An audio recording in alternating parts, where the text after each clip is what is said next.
तेलंगाना के हैदराबाद में पिछले 2 हफ्ते पहले जुबली हिल्स में एक उपचुनाव हुआ।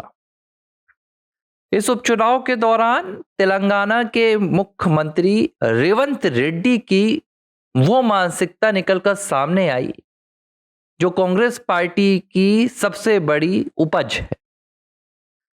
इस दौरान रेवंत रेड्डी ने एक बयान दिया था, जिस बयान को भारत के प्रधानमंत्री नरेंद्र मोदी तक ने बड़ी गंभीरता के साथ सुना और उस बयान के मायने निकालकर प्रधानमंत्री नरेंद्र मोदी ने कांग्रेस को एक नए नाम की संज्ञा दी थी, जिसमें उन्होंने कहा था कि अब कांग्रेस एमएमसी बनने वाली है, यानी कि मुस्लिम माओवादी कांग्रेस।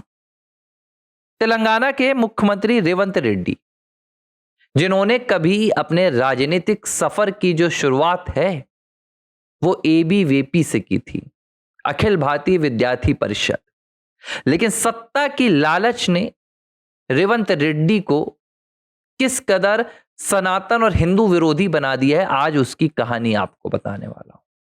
और एक ऐसा सच बताऊंगा जिसने फिलहाल दक्षिण भारत के कांग्रेस शासित इस राज्य में हिंदुओं के लिए एक सबसे बड़ा खतरा खड़ा कर दिया है।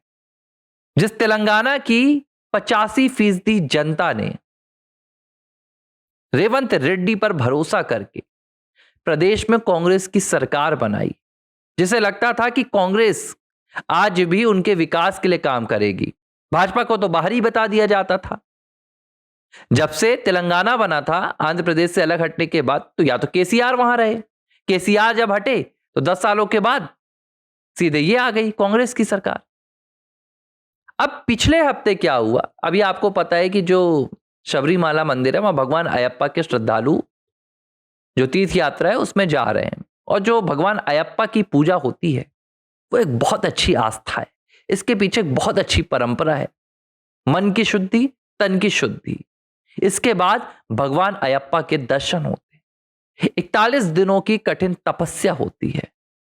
इस तपस्या के दौरान भगवान अयप्पा की दीक्षा ली जाती है और दीक्षा के मान के रूप में एक माला पहनी जाती है, तुलसी की, रुद्राक्ष की। इस तरह तेलंगाना के हैदराबाद में इसी तरह 2 सब इंस्पेक्टर्स के खिलाफ रेवंत रेड्डी सरकार ने एक्शन लिया। उनकी गलती क्या थी आप सुनेंगे तो शायद आक्रोश में आपका खून खौल उठे। आप दक्षिण के हो, आप उत्तर के हो, फर्क नहीं पड़ता है। लेकिन जब आपको पता चलेगा कि किस तरह आस्था पर प्रहार हो रहा है, हिंदुओं को उनकी परंपराओं से दूर करने के लिए सरकार के स्तर पर साजिशें हो रही हैं। 2 पुलिस स्टेशन के सब इंस्पेक्टर, एक कंचनबाग पुलिस स्टेशन हैदराबाद और दूसरा जो पुलिस स्टेशन है वो फलकनुमा के, उसका सब इंस्पेक्टर है सी अंजप्पा, और एक दूसरे जो इंस्पेक्टर है सब इंस्पेक्टर, ये कंचनबाग पुलिस स्टेशन के सब इंस्पेक्टर जिनका नाम है एस कृष्णकांत, यानी कि एस कृष्णकांत और सी अंजियप्पा। इन 2 सब इंस्पेक्टर्स को इसलिए सस्पेंड कर दिया गया क्योंकि इन्होंने भगवान अयप्पा की आराधना की।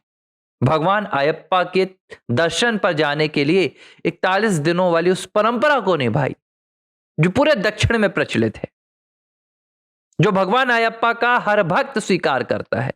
यहां तक कि हाल ही में जब भारत की राष्ट्रपति महामहिम द्रौपदी मुर्मू भी शबरीमाला मंदिर पहुंची थी, जब उन्होंने भगवान अयप्पा के दर्शन किए तो पूर्ण रूप से उन्होंने काले वस्त्र पहने हुए थे, जो परंपरा है। 41 दिनों तक उन्होंने उपवास रखा और इस परंपरा का निर्वहन किया और इसके बाद दर्शन किए। लेकिन तेलंगाना में भगवान अयप्पा से उनकी आस्था को छीनने के लिए रेवंत रेड्डी पूरी तरह से अपनी ताकत का इस्तेमाल कर रहे हैं।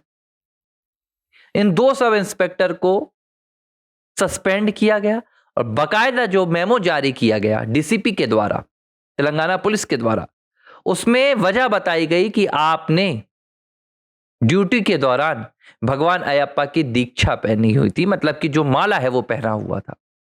सवाल ये उठता है कि यही संविधान यही संविधान आपको आपकी आस्था का अधिकार देता है, धार्मिक उपासना का, धार्मिक स्वतंत्रता देता है।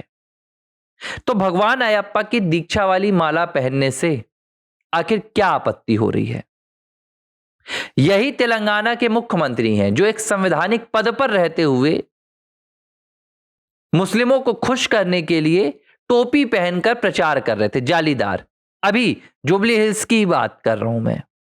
और इन्होंने बयान दिया था कांग्रेस मतलब मुस्लिम, मुस्लिम मतलब कांग्रेस।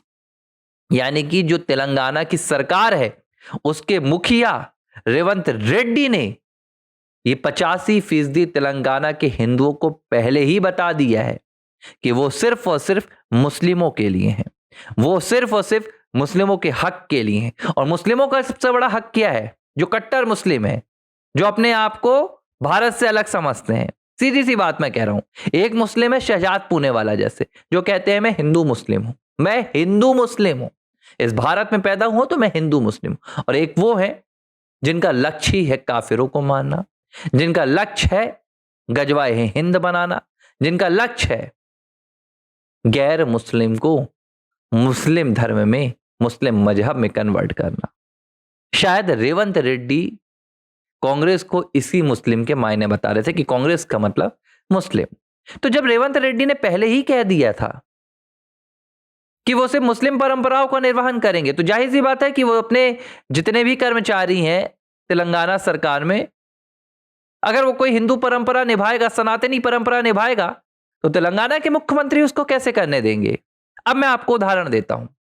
रमजान का जब महीना आता है तो ये पहले आपको ये बता देता हूं आदेश में क्या लिखा है। आदेश में लिखा है कि इन दोनों सब इंस्पेक्टर्स ने, फलकनुमा के अंजप्पा और ये कृष्णकांत आपके कंचनबाग के सब इंस्पेक्टर, इन्होंने ड्यूटी के दौरान भगवान अयप्पा की दीक्षा माला पहनी हुई थी और ड्यूटी के दौरान कोई भी धार्मिक क्रियाकलाप के लिए इजाजत नहीं है। अगर आपको ऐसा करना है तो आपको पहले छुट्टी मांगनी होती है।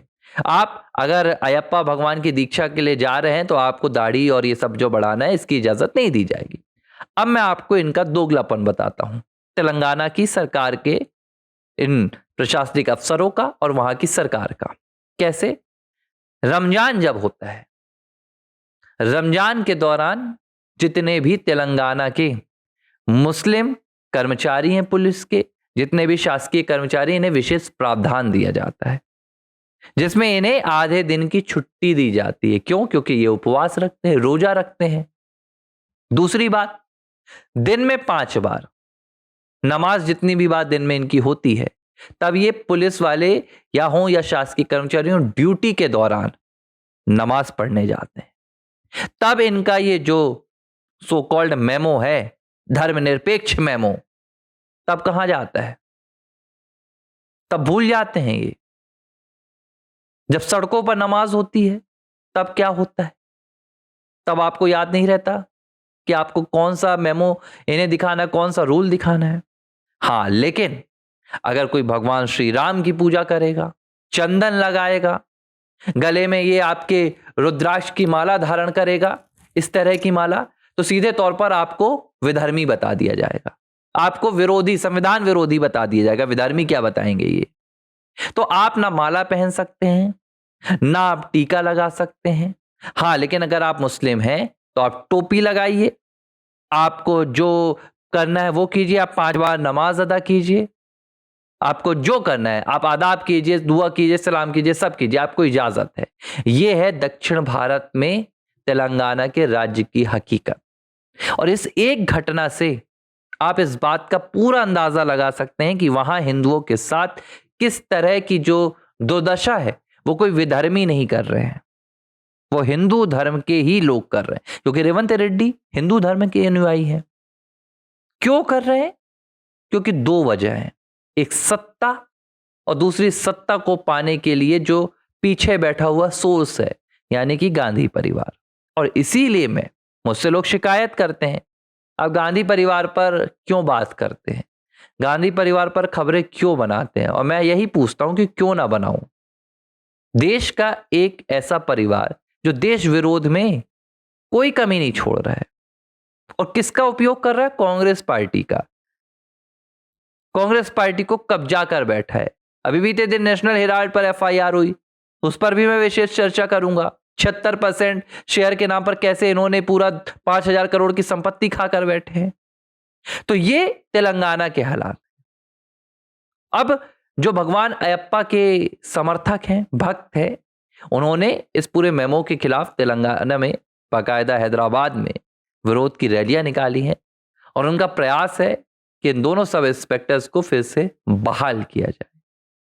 आर फॉर राष्ट्र इस तरह के हर मुद्दे को पकड़ रहा है।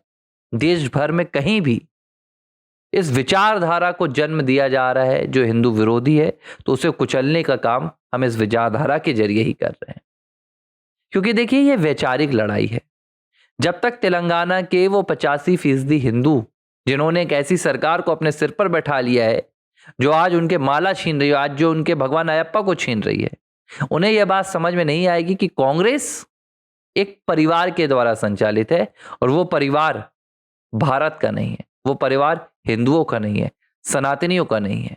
तब तक जो हालात तेलंगाना में है वही हालात कर्नाटक में रहेंगे, वही हालात केरल में रहेंगे, तमिलनाडु में रहेंगे, वही हालात हिमाचल में बनेंगे।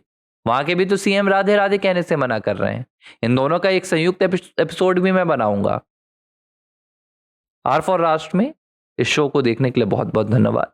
आपका सहयोग लगातार मिल रहा है, लगातार देखते रहिए।